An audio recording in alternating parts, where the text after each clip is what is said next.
I'm introducing our second panel for today. The title of the panel is Textiles Now, Continuity and Disruption. My name is Ofir El-Bocher. I'm a recent graduate from the Collaborative Design program here at PNCA. And I'd like to first introduce our panel members. So firstly, Sarah Bernstein. She is a scholar, working as a teacher here at the Fashion Minor at PNCA, and the co-founder and editor for Dismantle magazine, which deals with fashion, popular culture, and social change. Jovencio de la Paz, he is a teacher, professor at and the head of the fiber arts at the University of Oregon in Eugene, and an artist, textile artist, yeah, sorry. I'm excited.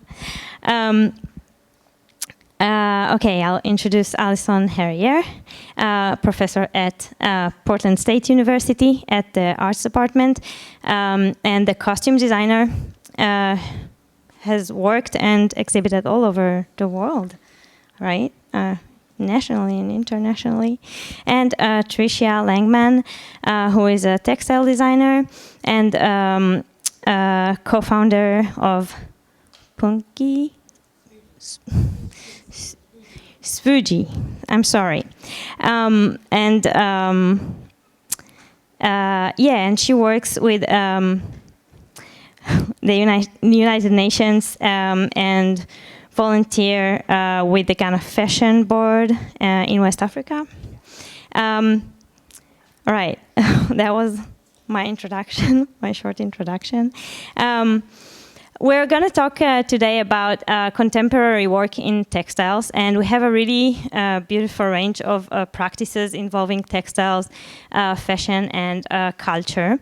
And I'd like to start with the fact that all of our speakers today, including myself, have some work through education and are working a lot with students around textiles, the cultures of textiles.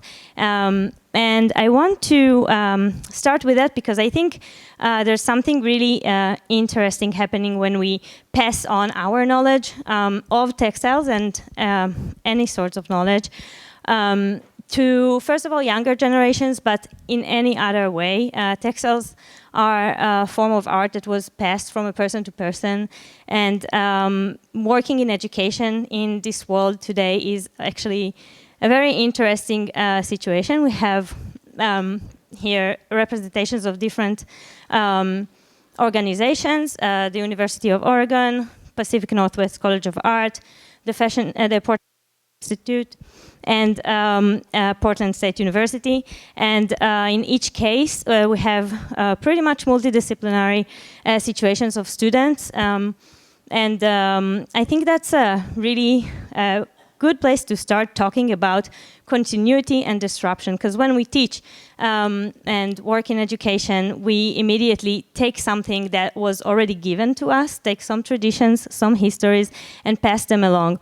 And when we talk about disruptions, this also means that we look critically at these pasts and histories. And I want to ask, first of all, how you all meet your students and what kind of issues, contemporary issues, are brought up to you when you work with students today around textiles. And if anyone just want to start, or if you want me to ask, yeah.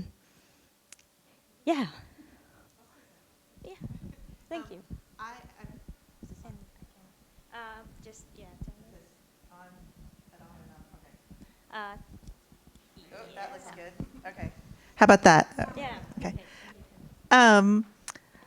Yeah, so I am really excited this year because we just created the Fashion Minor at PNCA. So there's new curriculum being developed around that's focused really specifically on fashion and textiles. And what I'm actually creating right now, our first fashion history class, and I've always done kind of critical fashion studies more than, and sort of avoided teaching fashion history for some of these, because of so many troublesome issues with teaching it. But I'm really excited to build a curriculum that's very different from what I was taught, and that is actually addressing the students that I'm teaching now too, which are they're not necessarily fashion students, they're art students that are coming at it from all different directions. They're very diverse students, and I really want to not just do the like march of silhouettes that I was taught. That's also like really disconnected from the actual materials of fashion. Like there's two separate things. So I'm really excited to kind of to teach history in a way that is actually consciously disrupting that history. So, and I think you also teach fashion history, right? So I don't know. Yeah, Okay. yeah. So yeah, my name is Allison Hurrier. I teach in the art practice program at Portland State, and it's an interdisciplinary art degree. So we don't necessarily have like majors like sculpture or fashion, things like that. We take a little bit of a more interdisciplinary approach. And in that program, I also, like Sarah, was, I came up into what I'm doing now, which is costume design. And I reached and I got into that in many ways because as an undergraduate I studied sculpture, and nobody where I went to school really knew what to do with me. I was doing a lot of things with fiber and performance, and they were like, "Oh, you should go into fashion." And I was like, "No, fashion's not really where I wanted to be," because I had a lot of issues with. Issues just about who that industry was serving and how and all. There were just a lot of things that were happening when I was an undergraduate that I just wasn't interested in. And so costume for me, I fell into that even though I'd never really kind of done anything with performance because it was a way for me to apply all of these skills that I had learned as a dyer, as a sewer, as a, all of these things that I was interested in doing, and apply it to live performance or in this kind of costume realm. And over the years, I've really been excited about costume because I think it's a place where you're dealing with clothing and wearable items on the body in a really specific way, either for a special occasion of some sort, or for a narrative context. And so it's given me this really exciting lens to kind of think about what I do and how to apply these different kinds of craft practices that I engage with. And so that's kind of my approach to developing the program at PSU is what are the things, what are the components that I engage with that I could teach, and that is sort of context courses, which are these history of dress courses, clothing identity culture sequence that I teach, skills courses, which are actually teaching the sort of dyeing, printing, fabric, sewing, and now weaving we're about to add into the curriculum, and then also sort of the design ideation approach to it as well. And so that's and to stop siloing things into fashion or costume or fiber and really sort of get a more sort of holistic understanding of what these things are that we engage with and how we can do it in a way that is a little bit more holistic. So, yeah. Hi. My name is Trish Langman. So I teach not at one set institution. I teach at the Portland Fashion Institute, but I also work with students in Ghana, West Africa, and also with I work on an entrepreneurial for a non-profit as well, where I teach entrepreneurs fashion and design thinking. So for me, I see like lots of scope in terms of what's going to happen with fabrics and fashion in the future. So here at the Art Institute, I'm sort of happy to say that a lot of students ask me a lot about how they can make their fibers and their fashions more sustainable, but also they're really interested in experimentation. And again, having that approach where not everything is so set, you're not in sort of fashion exactly. You could work in product, you could work in fashion, you could work in textiles, you could be an artist, just multidisciplinary. In Ghana, it's really interesting. The students over there They are more concerned with basically, because they don't often have some of the facilities that we have here. So we're concerned with getting them space to work as undergraduates afterwards and as graduates. But they're also interested in, the future of fabric, but just taking a different twist on what's traditional. Because, I teach, my background is in design. I love batik. It's, I've done many things around batik. But then their view is, even though it's something traditional and part of their heritage, they want to take it to the next level. So I've been talking a lot with them about how they can make what they do modern and make it something that is sustainable as well, because the runoff of the inks and dyes is poisonous and catastrophic often to the environment. So we talk a lot about how we can maybe set up something where there's some more research around that. So, and again, when I'm working in underserved communities here in Portland, and I have students who are interested in fashion and entrepreneurship, there's still that kind of, it's all pointing towards, making the fabrics work for the environment. So, around that, that's what I see a lot of at the moment. Would you like to talk? Yes, in terms of education, I sort of have a macro sort of response to that, and then a micro kind of narrative, which, is this better? A micro sort of narrative, which I've been becoming more and more acutely aware of. In sort of a macro lens at the University of Oregon, I'm very aware of a kind of anxiety of my students entering a kind of job market with this particular set of skills within textile or in design, and sort of ongoing questions of like, is this silly to get into? Like, should I not be doing something more perhaps that has a greater guarantee of a paycheck?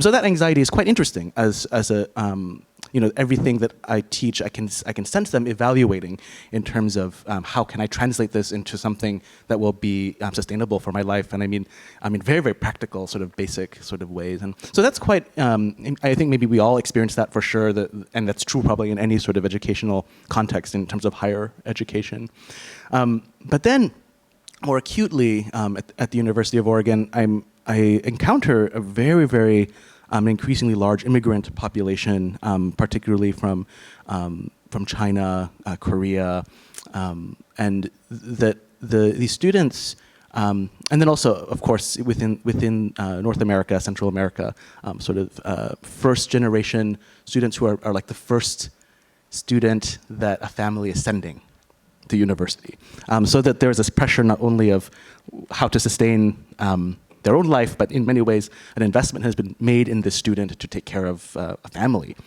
in terms of bringing in sort of economic, a job that is sort of economically viable. And what is very interesting is often those students, we're talking about continuity and disruption. Many of these students, I'm thinking about one in particular, their parents came from sweated labor. They come from sewing and working in laundromats because they had to. And now their student, is at the university studying this kind of field, these same sort of skills, which their parents would love for them not to be engaged in. So a very interesting kind of narrative, I think, in terms of how this sort of labor is sort of passed through a family generationally, and the sort of how those narratives, I think, really inform the questions that these students are asking. How can I make it? How can I imagine a textile industry that is not what my parents suffered through? Or how can I think about taking these skills and transforming them into something that is centered around the community as opposed to my own sort of professional development? So this is a very interesting kind of, I guess, I get quite a curious perspective on cloth and the making of cloth, both as sort of historical and also kind of, I know we're going to talk in a moment about future, but sort of like that these students are really grappling with those kinds of issues. Thank you for all of these answers. I'd like to, because I don't know, each one of you have a very different sort of practice. I'd like to ask you to give one example of something that, like a specific skill or a specific chapter that you work with your student on, and maybe give a kind of like a little bit more concrete example for something that is continuous, that you kind of like take from someone in the past that have been working on, or culturally was appeared before you, and pass it on, and then what kind of a disruption do you make in that thing? So if any of you can think of something tangible, that would be really, that would be great. Are you all hearing us well? No, not enough. Should I repeat the question? Okay. I asked each one of our members to give an example for some sort of a specific skill or situation where they teach something that was there before them and kind of like continuing that teaching of it, but also talk about what do they disrupt in the way they teach it. So what do they choose to change, or maybe not pass on, maybe add on top, or in whatever way you choose to disrupt the continuity of it. Okay. So my heritage is from Ghana, West Africa. And, you know, I didn't even touch on batik until much later in my life. You know, when I rediscovered it, I mean, I grew up with my aunties wearing, you know, massive of color and batiks. So I guess that did influence me in terms of being a textile designer. But, you know, I'd gone into sort of print design, and I loved painting and drawing, and I loved wabi-sabi, the sort of Japanese art of, you know, not things being perfect. And so that was kind of my thing, like things very watery. So later on, I sort of picked up some wax and then played around with it and put it into our collection in New York. And then when I moved here, I connected with Pendleton, and they asked me to work on a project. I'd brought in some batiks, and they were buying some, and they were like, "Oh, wouldn't this be great if we could have some bigger pieces?" And I was like, "Yeah, sure, I'd love to do that." But I forgot. I didn't realize that they meant actually on their wool. So, because batik is traditionally done on cotton, but it was a challenge, and so you know, big disruption. I was going to make batik work on wool. So, you know, I took it back to my studio and did lots and lots of experiments, horrifying things where it just shrunk to nothing, and you know, the dyes, getting the wax out and get the right temperature. But, you know, 3 months later, I came back with a sample and said, "Look, I can do it." You know, it was a small sample, but I, you know, found a way to do it. Then they said, "Okay, go away, and you could do a special collection for us of 150." And I was like, "Oh, okay." So went back, gathered up some of my students who I'd been working with, and was like, "Right, we're going to do this and make it work." And there was a lot of stuff around, you know. It was a traditional, we had to sort of tweak the traditional way of doing batik and make it modern and make it viable so it could be scaled up. But it's something that is, you know, it sort of stuck with me because now when I teach batik, I teach it in a very different way. I've learned from that. I basically, it's part of the design process. It's something I use it more as a tool. So rather than just teaching straight batik, I tell them to experiment more with it and just use it with other techniques. And I teach it in a much freer way now, I guess, is what I'm trying to say after having that experience. But, you know, I feel like, you know, throughout your life, you know, sometimes you're just throwing sort of curveballs and, you know, you feel like, oh my God, you know, what the hell? But, you know, if you sort of stick with it, it kind of always tends to work out well, you know, if you sort of work through the process, the design process, I feel. Okay.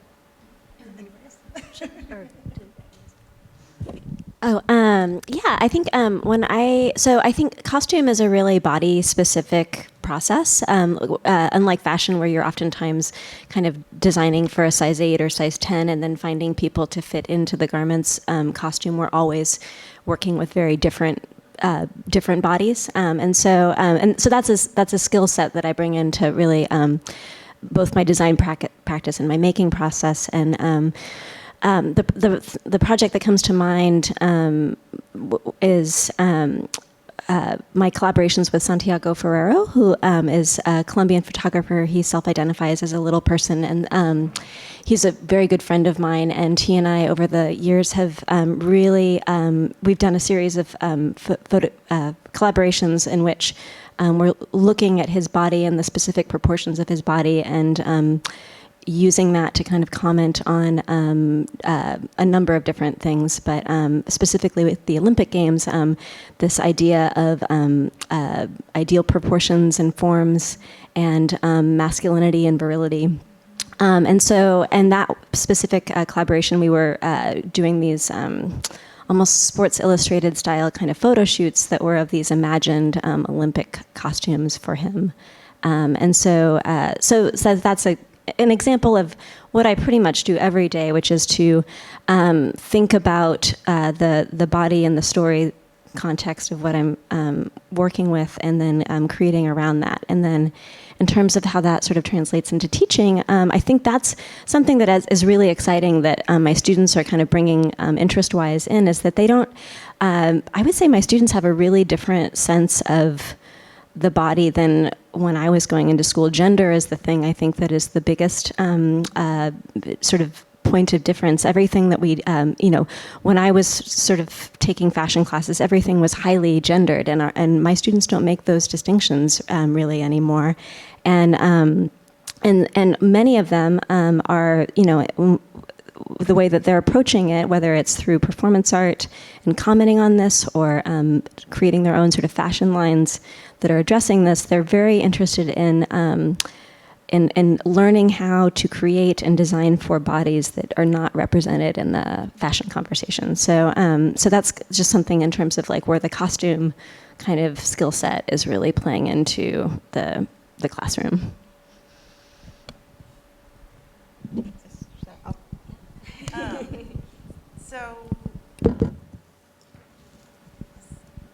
Turn off automatically, but okay.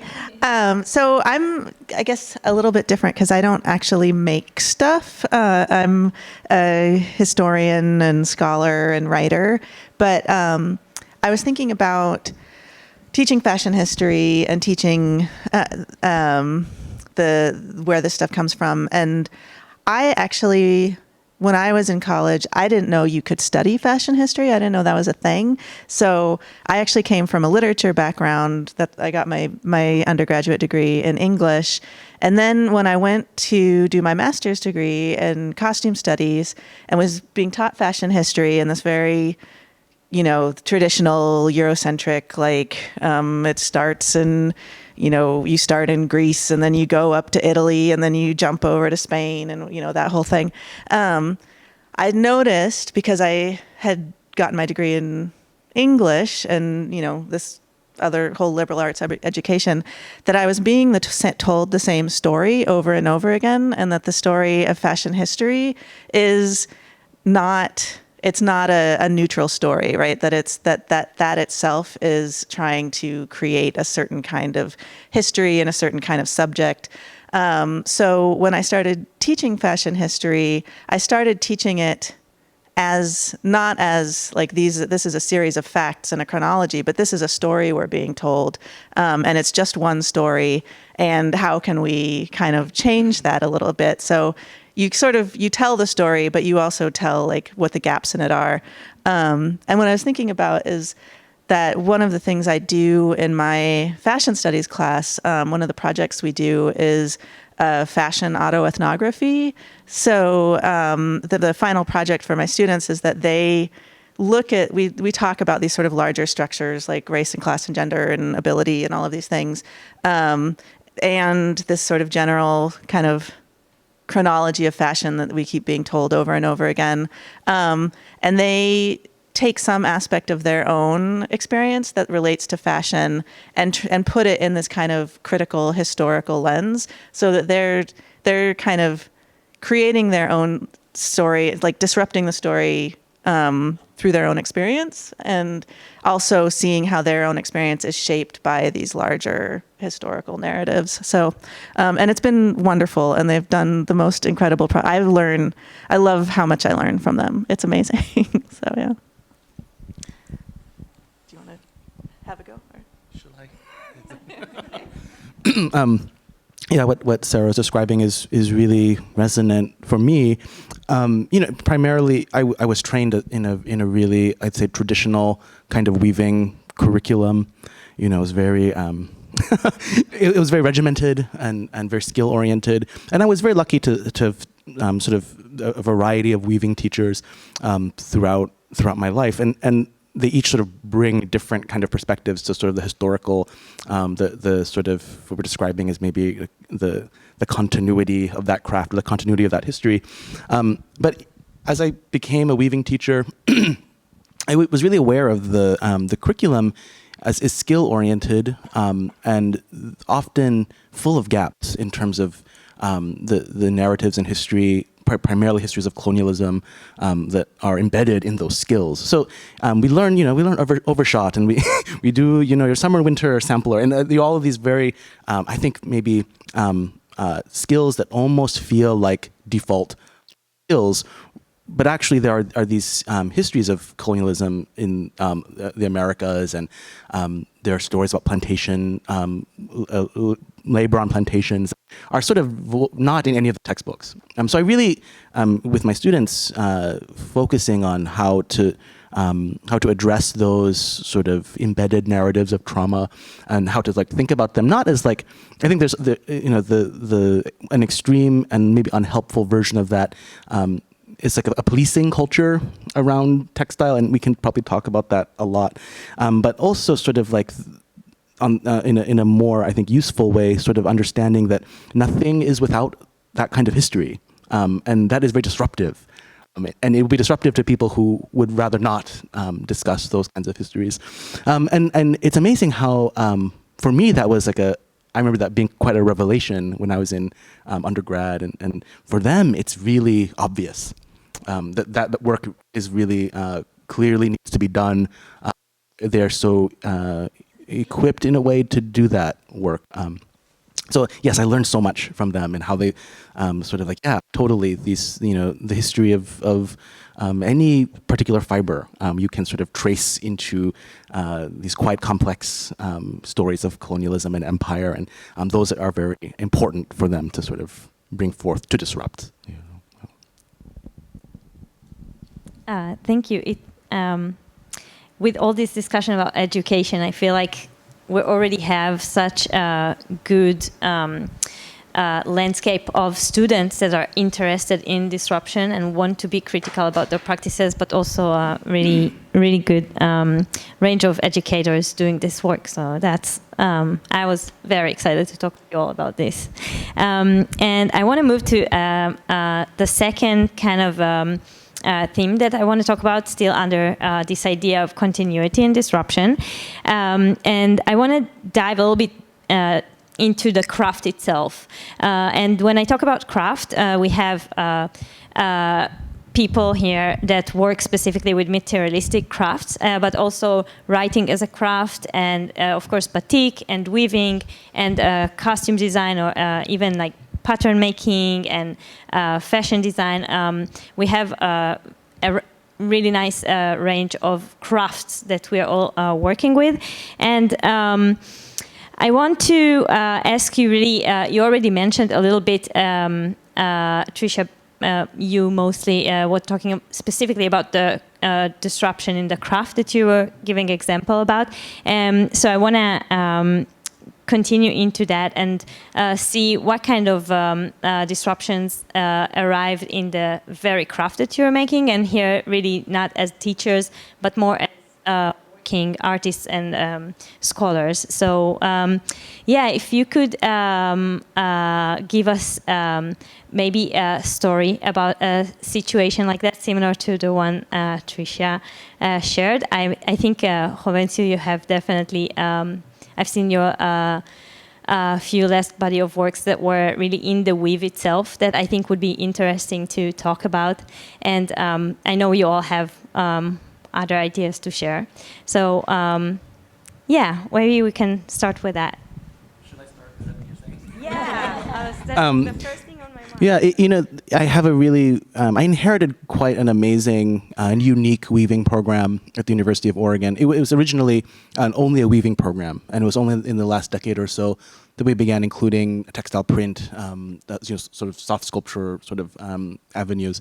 But Barbara Pickett, who started the weaving program at the University of Oregon, she had built a really wonderful relationship with the Liceo Foundation in Florence, which is a workshop that focuses on turn of the century, 18th century jacquard punch card weaving. So I have this amazing opportunity to go to Florence like every other summer to study this very, very particular very particular craft in terms of actually like using a punch card machine to, you plot a pattern and then punch out the individual holes, and it goes into the loom and generates the pattern. So that in itself has been really important sort of research for me in thinking about my work in digital jacquard weaving. So thinking about the relationship between those ancient, the sort of punch card machine as a sort of precursor to the computer. And so a lot of my research is in sort of how the weave is a representation of this kind of point of data. But I also want to say that within that kind of research, I'm very interested in in general the relationship between the haptic, the bodily, the tactile, and the digital, which is sort of a primary subject of our contemporary lives. And so the something that I'm always sort of aware of, and this is with my students, but also just in terms of being a maker, I see them lack really basic motor skills with like like really basic kind of haptic kind of skills, tactile skills, and so that's quite interesting also in terms of how they're able to navigate materiality, how they're able to think about tools and tools extension of the hand, those very basic craft kind of ideas. I think they're not getting in their general education or in their lives, that as things move farther towards the computer, this becomes a very interesting question. Sort of like, where do we, it's not simply like being a Luddite, right, and rejecting the digital. It's like these two things have to become integrated, and that is a really interesting point of disruption for both of both the haptic and the craft-oriented, and the virtual and the digital. Those two things. When one is introduced to the other, I think very exciting and curious disruptions start happening. Yeah, so the jacquard loom was sometimes referred to as like the first computer. Yeah, that's right. And you've been working with that concept in your weaving themselves. Can you tell us a little bit about this translation that you're doing? Because this is really, essentially, this is exactly that continuity and disruption, right? You bring it, these like traditional craft, and then completely transferring it into a digital world and the contemporary. Sure. I mean, there's so many interesting narratives I could tell, but one thing I'm really interested in is sort of the computer or the digital. We often think of as like more and more in our culture. We think of as some sort of salvation, like something like it's going to solve our problems. The apps have, the more organized your life is. So this is sort of the answers to our problems are in the digital. And for me, I'm very interested in finding ways to push that, push software, push digigital design software to sort of its limitations, so very close to its breaking point. So there are certain things, and those of you who are weavers know, I will just, bear with me, it'll be quite redundant information if you're a weaver. But, weaving is a binary operation, right? Thread is up or thread is down, 1 or 0. This is sort of the basic language of weave. And so the computer works in this very similar way, and the software that I use, if you use Photoshop, for example, you're working with pixels, and the pixels are translated into intersections of thread. And so there are very curious things that happen. So one project I've been working on sort of in an ongoing way is having the weaving software try and interpret a photographic gray. So not black or white, not 1 or 0, this sort of interstitial space, and it just goes bonkers. Like you would think that it would make like a checkerboard, right, very organized, but something in the algorithm of the software is a monster. There's like a monstrous kind of weird pattern in there, and that pattern is a result of a mathematical aberration, right? And sort of capturing that that failure of the software is really bodily to me. That something about the digital is not perfect. It's full of these kinds of mysterious ruptures, and that can be sort of captured or embodied in cloth is sort of the place that my work is living right now. Also doing things with sort of letting the software self-generate pattern from very, very simple sort of I'll make very simple line drawings, and that's not enough information for the computer to translate into weave. So it has to go through all of this process to populate that space with weaving. So it's sort of like collaborating with the software to generate pattern. And I can never really predict what it's going to do. I mean, you get sort of good at seeing what might happen, but again, sort of this relationship between the designer, between a body, and then the machine.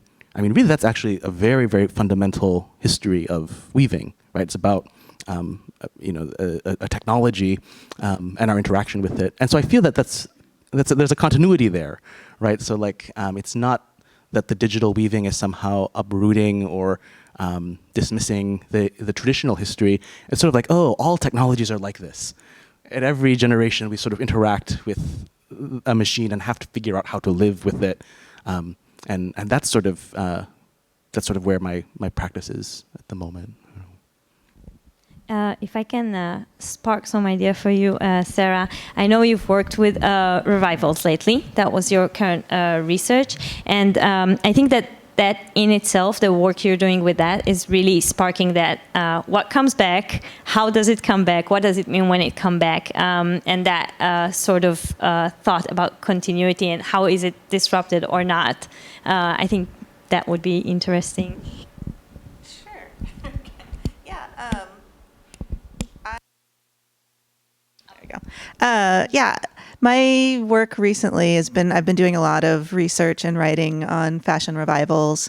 I wrote an article that's on Vox about the 90s revival and what it means to Gen X women to see 90s styles coming back. And it was resonated with a lot of Gen Xers, I guess. We don't get addressed very often, I think. So the conversation tends to be baby boomers and millennials, and we get forgotten. So I think people like that. But yeah, so that sort of sparked a lot more research about revivals. And I think one of the things that I find fascinating about the idea of fashion revivals is that they do different. It seems like it's this kind of consistent pattern, and now we're like, oh, every 20 years or so it comes back, whatever. Like, it's time to, I guess it's Y2K now. Like we have to do it whether we want to or not. And I think that it's not something that's actually been happening in the way that it happens now for all that long. It really only goes back to the 60s, maybe in a sort of a way the 50s, but mostly it's the 60s that this particular form of revival, this every 20 years retro thing has been happening, and that it does different work every generation. So I think it's really interesting to see what like even the 90s revival, I think, was doing something different than like the 2000s that are coming back now. You have a lot of part of what it seems to be showing. We can't really know when you're in the midst of it, you don't really know. But I think part of what it seems to be happening now is that there's less of an interest in like retro reproductions, and it's more I think teenagers especially are really into used clothes. They're into wearing vintage, I think, at a level that it's not just like one of the things I wrote an article for the Outline about this, about like back in my day, if you wore vintage, you were like one of the weird art kids that like smoked cigarettes by the senior parking lot. Like it wasn't like a normal thing to do. There's plenty of us that did it, but it was like a special kind of club of kids that were into vintage. It's not really anymore, I think. It's everybody does it. It doesn't like mark you as a particular type of person or in part of a particular crowd. And you have things like Depop and these different ways of accessing used clothes that are really different. So I think it's like politically, it's not just about like nostalgia or kind of longing for some past that wasn't there. I think it's like a material connection to recent history and things that you can actually like, I don't know. It's a way that you can sort of work across generations to like learn from about what happened recently in history. The trouble with the early 2000s coming back is that those clothes weren't made to last. So there's actually not as much of it to, even though there was like 20 million times more of it made than earlier generations, it wasn't made to last. So it's actually more scarce than finding something from like the 70s, which is sort of interesting. But, yeah.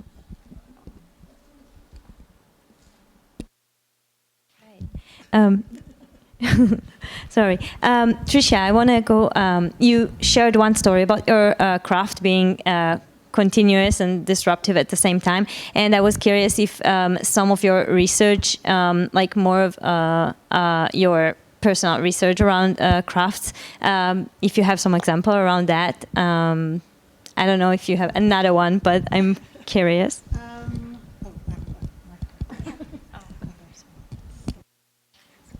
Okay. Well, I guess I've been disrupting in textiles anyway for years because when I think about it, I'm just listening to everybody. You know, when you're a textile designer, what used to happen is people used to just paint flat color on paper. So when I first started doing this in the early to mid 90s, paper was what that was the visual.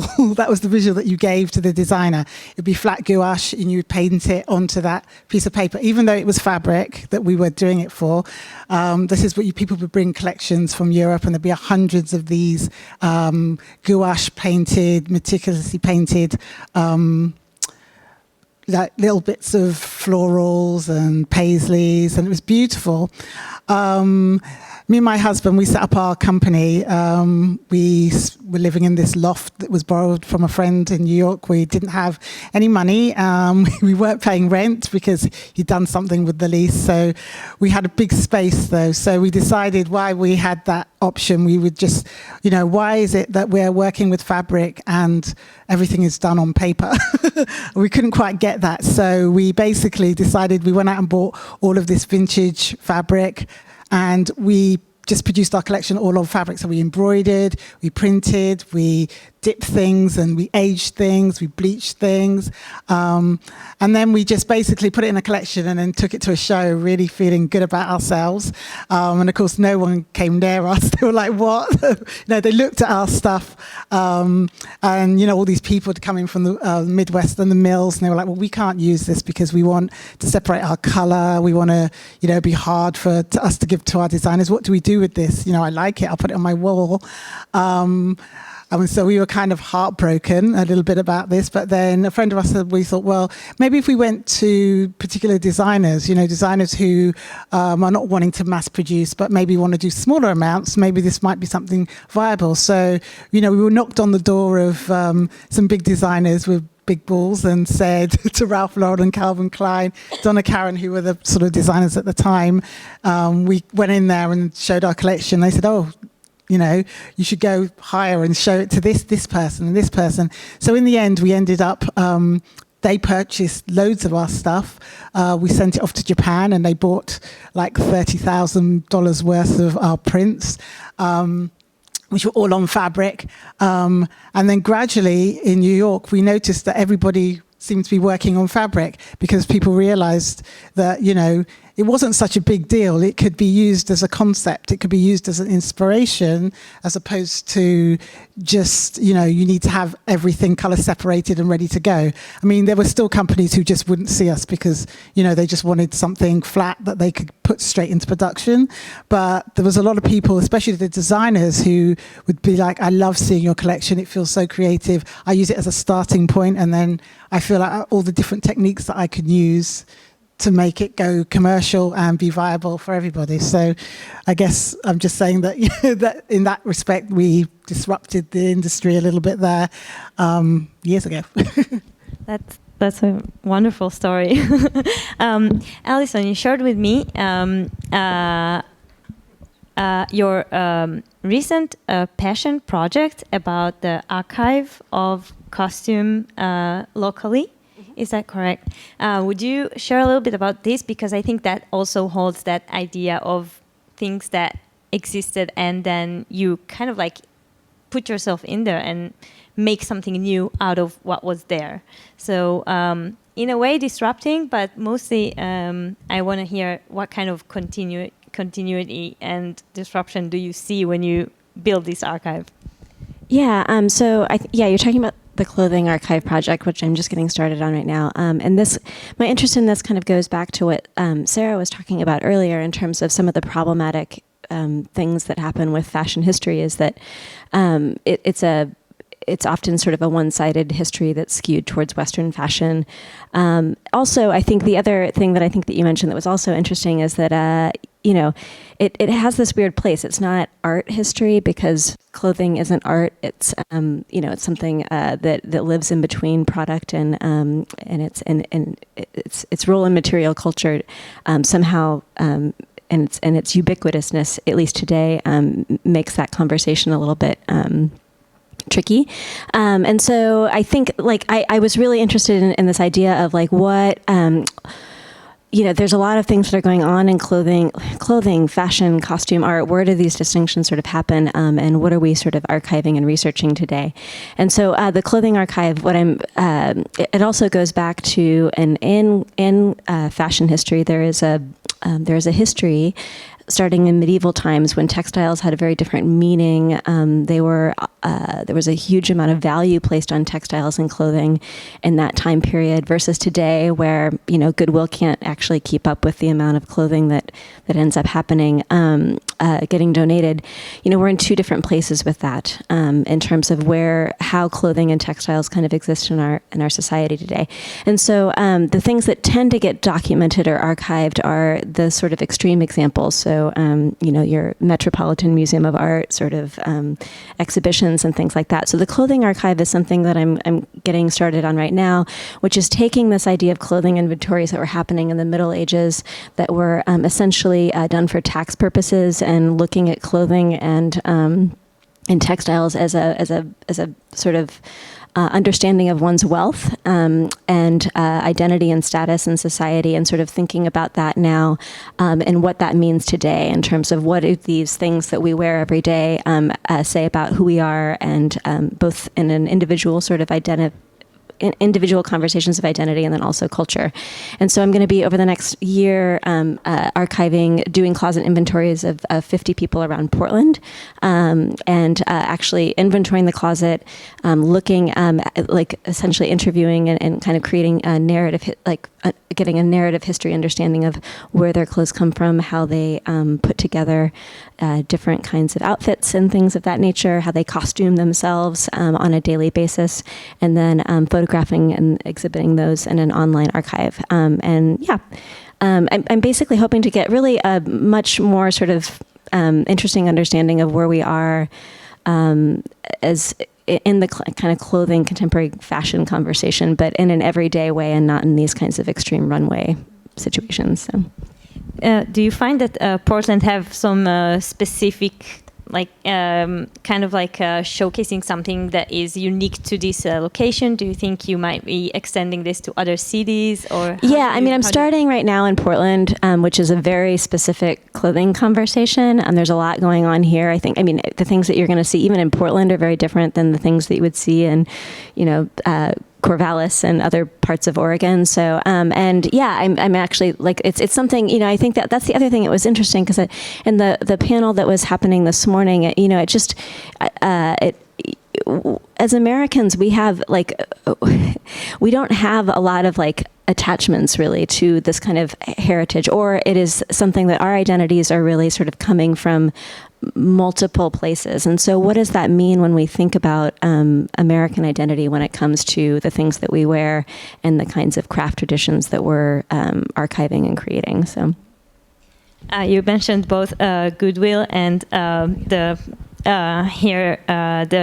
dress of Portland maybe, and I just want to share one experience of mine. I remember the first time that I went to the Goodwill Beans, I was so excited because there was so much Nike and flannel shirts, and these are things that I could never find. So I was just like, wow, they're just swimming in Nike and flannels here, and no one cares about it anymore. So I just thought it's it's a unique situation that for here it's all a bit transparent. We don't see it anymore. We got used to it, but coming from somewhere else, it's really exciting.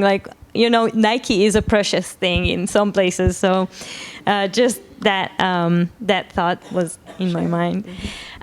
Okay, I want to continue to last piece of this panel, and then allow a little bit of time for questions from you if you'd like.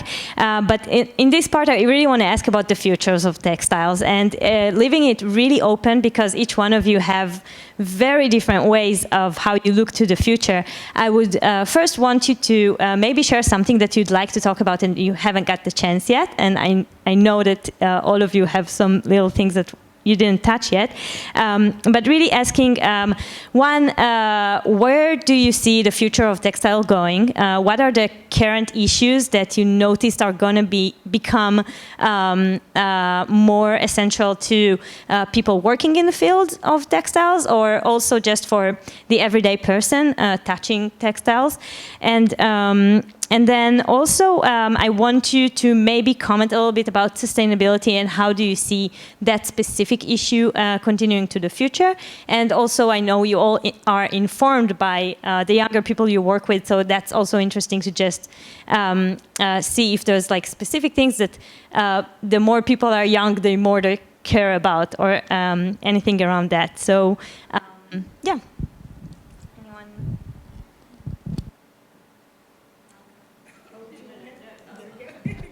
I think sustainability is the big, all of my students are exceptionally concerned about sustainability. And also I think how do they not contribute even further to that conversation and still try to, create fashion lines or clothing lines and things like that. So I just think that's going to me, that's where I see that. And then also sort of redefining sort of what standards of beauty standards and sort of, these kind of media generated kinds of standards of beauty. Those are the two things that I think my students are interested in. Okay. Have it. Okay, a big subject. So I talked a lot about, within sustainability, there's two ways. First of all, earlier this week I did a talk about biomimicry, but I just want to touch on that. I feel like that's the future, looking to nature, the intersection between science and textiles and fashion. Really important. And I talked about lots of interesting things like bacteria, making dyes from bacterias. I talked about mushroom leather, pineapple leather. I talked about graphene, which is the stuff you get in pencils, which is tiny but conducts electricity and is very light and very strong. There's just so many other materials that we need to investigate and let our students investigate, so that in the future we're not plummeting the resources of the earth, and synthetics are not necessarily a dirty word. It's just the way that you use it and the things that you use it for. Bolt fabrics here essentially looked at spiders and then from yeast and sugar, which is not going to cost anybody anything, are able to produce a really strong fabric. So I feel like students, they're interested, but I think there needs just to be more money. There needs to be like courses and minors in biomimicry in colleges. There needs to be much more synergy between,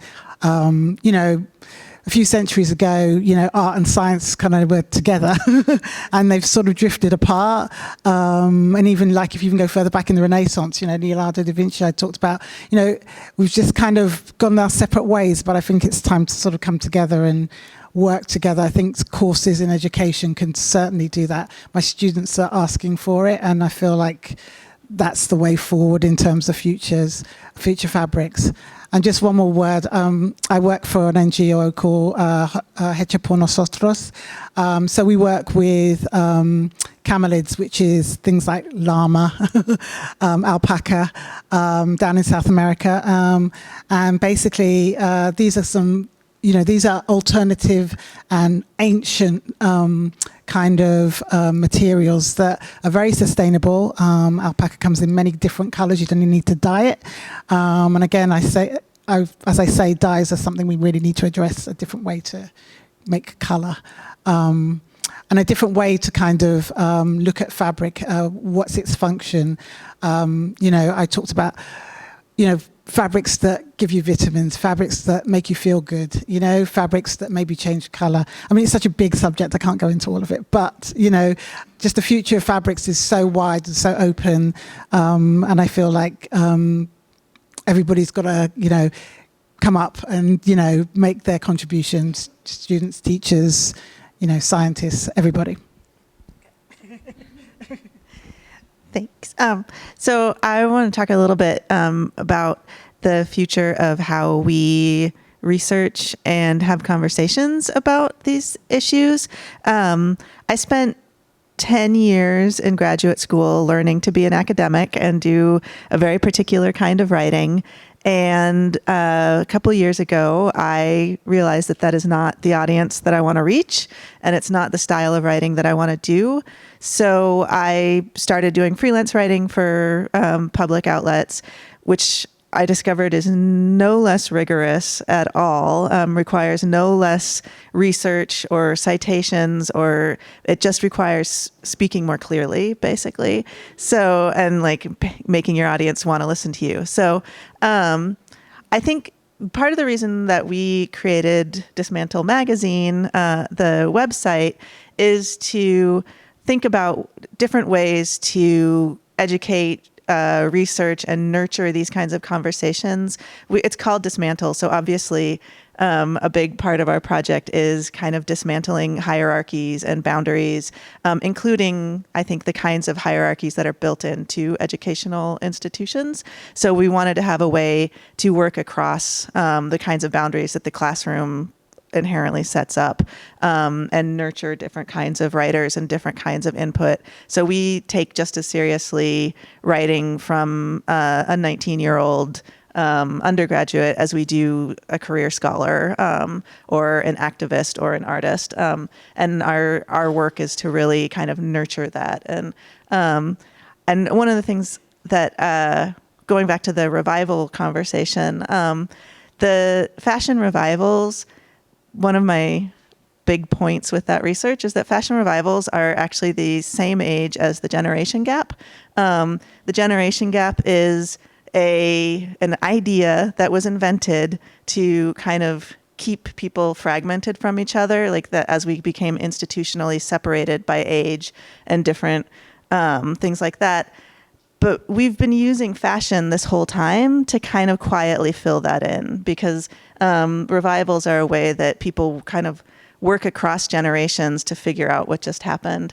And I think that's part of what we want to do with Dismantle Magazine is take these conversations out of these kind of tiny little institutional settings and work across to these different kinds of boundaries to like create new kinds of conversations. So, yep, that's us.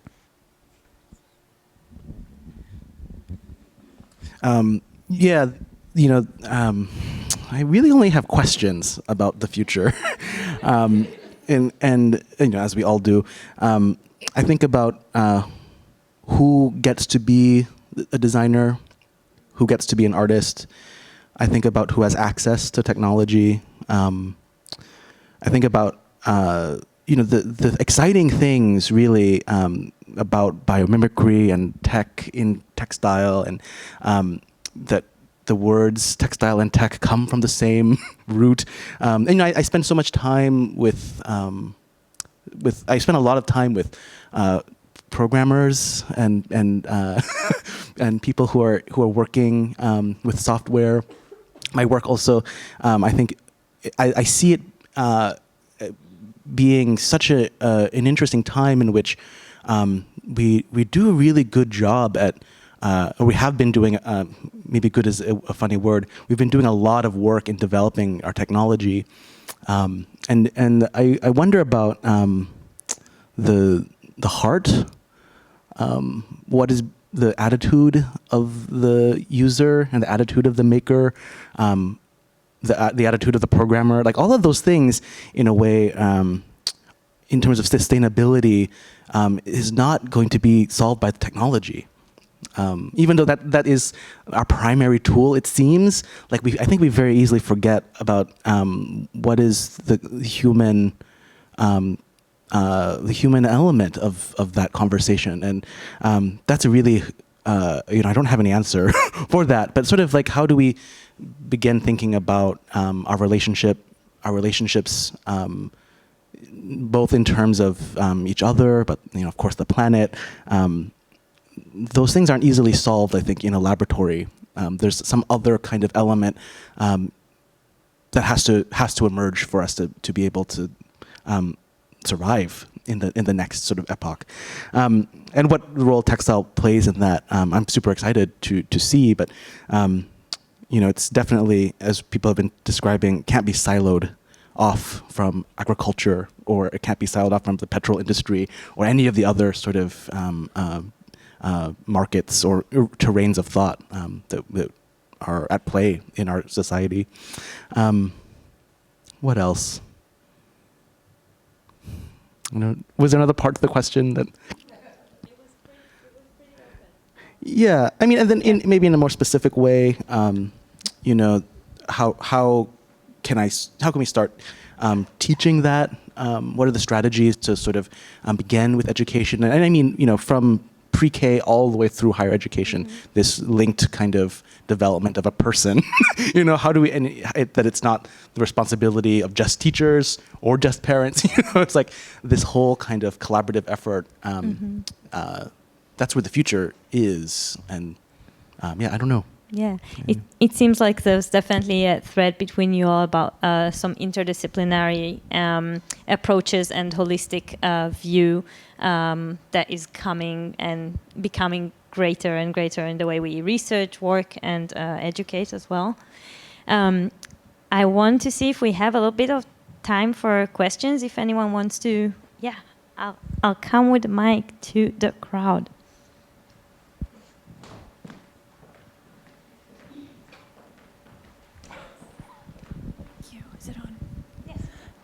I wanted to thank the four of you for really provocative and interesting comments. It's just really exciting to hear what you do. However, I was curious whether or not the names of your academic departments should be changed from costume to textile. I tend to think that you're narrowing your scope by making your discussions purely about what people wear rather than what people have made over the millennia as human beings, creating wonderful things, both for function, but also for ceremony and display and trade. And I think that also requires, as you point out, less of a Eurocentric approach and more of a historical, chronological view of where textile techniques have come from and where patterns have come from. I mean, you look at the story of chintz, you look at the story of the pashmina shawl, how it went from, hand being made in a rudimentary sort of jacquard loom in India all the way to Europe, on, and the wonderful books that have been written about the influence of historic textile making techniques on today's contemporary weavers and designers. And I think that really is an important element for your students, is to make that connection, not just with the 90s, the 80s, the 70s, the 60s, or even just America and Europe, but really going back to the Americas, to the Middle East, to China, to India, to see the development of these textiles and the reasons they developed, which is their beauty and the fact that, of course, these elements were present. There was a labor force and there were dye stuffs and so forth that and fibers that allowed for the development of these. So I just want to make sure that there is some thinking. I'm sure there has been on your, but that's just a comment. Thank you. Can I say something? Sorry. It's both an anecdote and also I actually have a comment. I had the opportunity to study at the School of the Art Institute in Chicago, my undergrad degree in fiber material studies program, and it was at a time, a few years after a huge effort had been made to figure out the renaming of what was in the textiles program, and so there was a lot. They hired, PR consultant. They took a very, very particular approach to the new name, and they, reached out to their colleagues in art history for advice. And eventually, they decided on fiber and material studies because it sort of had a breadth that was maybe a bit larger than textile or fibers or weaving, etc. But there was one solicitation which I loved from an art historian. A gay activist, Greg Bordowitz, who has written extensively on the AIDS crisis. And he really urged then Joan Livingstone and Ann Wilson, who were the heads of the area, to name the area the Department of the Soft World, which just I think is, I wish that they had done that.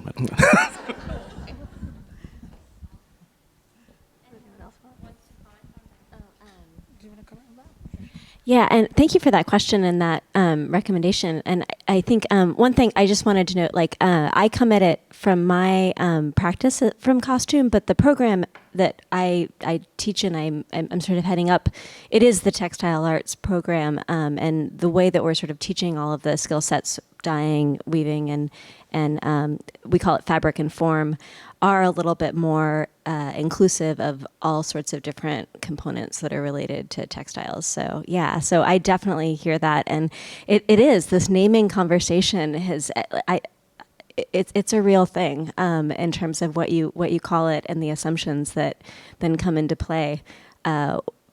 We went back and forth between, fiber or textile art or all of those things. I think all of these terms have a lot of, they're just very loaded and have a lot of implications. So, questions?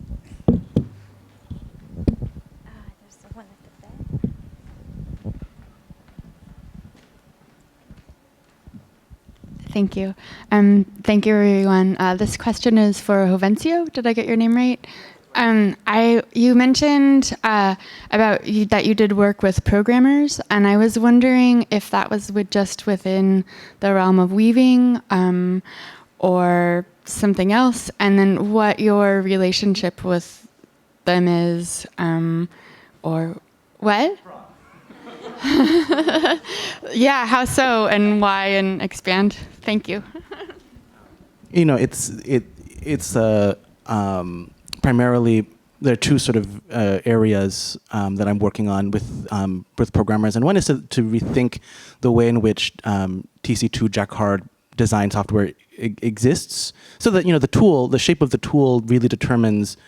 Can in many ways determine the outcomes that the tool is engaged with. So if you make certain functions in the software and ignore others, the students and designers will sort of, their projects will be geared towards a certain direction because that's the tool they're given. So I've been working with a software designer programmer at Tronrud, which is the the company that produces the thread controller 2 Jacquard loom, to see if there are ways to sort of add new functionality to their software that sort of opens it more to intuition, to exploration, as the software as it exists now is very rigid in terms of image processing. So I have a photograph, I can turn it into a textile. That's basically the function of the software. But there's all these other ways that these looms are networked, so they can be accessed remotely. How can we sort of take advantage of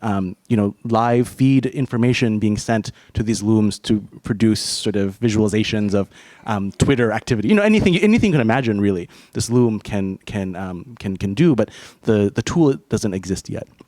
Now the relationship is fraught in many ways, because there is the programmers, and this is good about them. They exist in a world that is often geared towards a kind of financial, like it's the financial infrastructure of that industry is so problematic, and the way in which the hope for me is that software like this is accessible in an open source sort of realm, right?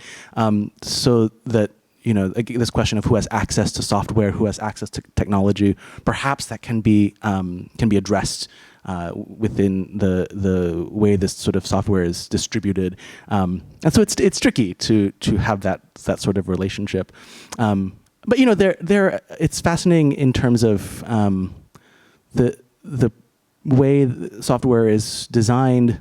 This is a continuity of the history of weaving in many ways, right? So if you think about the Jacquard punch card loom, right, the 18th century Jacquard loom, its relationship to IBM's first punch card computers.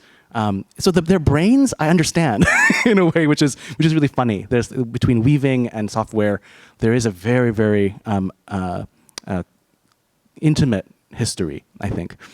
Even that it's called software, right? I sort of love, but yeah, thank you for your. Was there any other part to your question that? Yeah. Okay. Okay. Yeah. Thanks. Hi, I have 2 questions. I hate to ask you another question, but I went to Disjecta, and I'm still absolutely taken with the piece that you did where you took the weaving of the lawmaker who was the activist who made a very bad law that really eliminated black people from settling here in Oregon. So I'd like you to address that. And then the other question is much more trivial, but how are you going to pick those 50 people? And can I volunteer for you to come and look in my closet? It sounds fabulous to me. So we have, let's talk first so you could get a breath. So the 50 people, I've got my methodology right now. I'm really looking for a pretty wide set of experiences. So the 50 people I'm looking for are really just from all different kinds of communities in Portland. Right now, like in the next coming weeks, I'm reaching out into the city central concern to look at working with the homeless community there, and sort of looking at just how homelessness affects clothing, like collections of clothing and archives and things like that. Also reaching out right now to the transgender community and looking at those kinds of conversations. So it really is, I'm casting a wide net at this point and just kind of trying to get a variety of different perspectives and just different experiences with clothing, but I'm really interested in people who are not currently represented in the clothing conversation that happens in, yeah.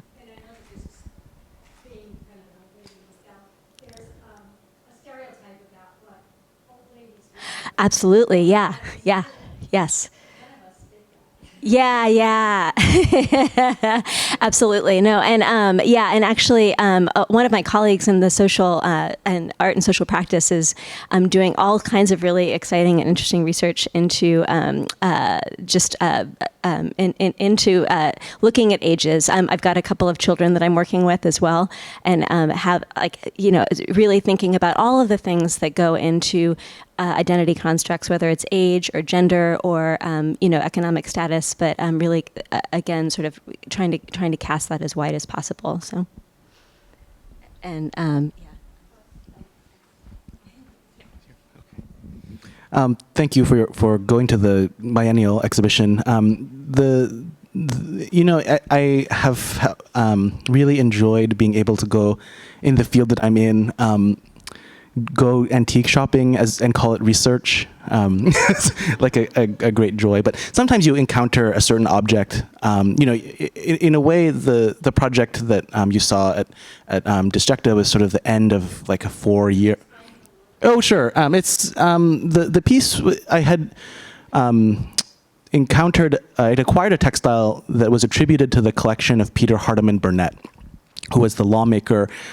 Very interesting story. A lawmaker who in Oregon wrote the Black exclusionary laws. So he was the author of this sort of really, really wide-reaching and horrific sort of law. And I had not realized this, but he was also he had moved from the East Coast, and he was in the Midwest in Chicago. He was John Smith's lawyer, the Mormon, Joseph Smith, yeah. Anyway, I'm sorry. So he had come to the West Coast, and he had brought with him all of these coverlets, basically domestic items in his home, and there were lots of them. And I had gone to an antique store in Eugene called Pewter Rabbit, which has since closed. And they were sort of getting rid of all of this stuff and these remnants really, really in bad shape. And the lady was very excited to tell me this curious story about this particular textile, which was sort of a witness to horrific lawmaking. It was like, this was in the life of this person. And, in some ways we can really dehumanize historical figures, but there was something about, this object is embedded with something, I don't know what. And it sort of forced me to go on this tangent for several years, researching overshot patterns and basically trying to think about how histories of trauma are embedded in material and more broadly the sort of material language of white supremacy. What that looks like. We have some clear images, I think, of the Klan and the hood, but what are other sort of textile histories that have sort of embedded within them these stories of trauma and violence, and that's where that project emerged, and it involved.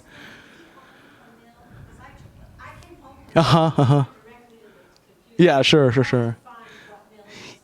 His wife and daughters were hobbyist weavers, and so there's that's a very no yeah right.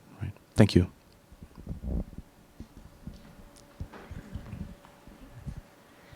So, my question's for Trisha.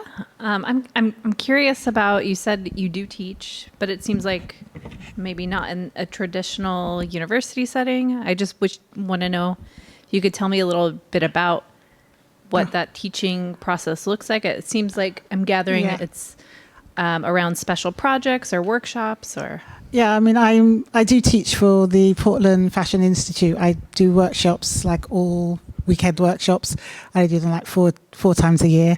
I have taught as faculty for the Art Institute previously, and I did a bit of lecturing at OCAC.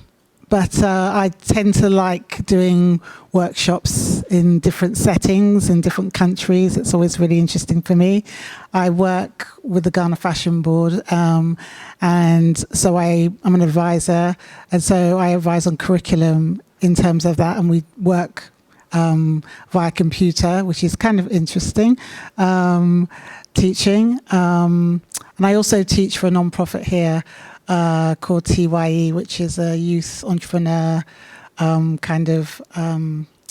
program, and basically we go to underserved communities and we teach them how to be entrepreneurs, but my perspective is through the lens of design. So I work with kids who are in high school, they're seniors, get ready for college, and they actually produce a collection usually of fabrics or a collection of clothing.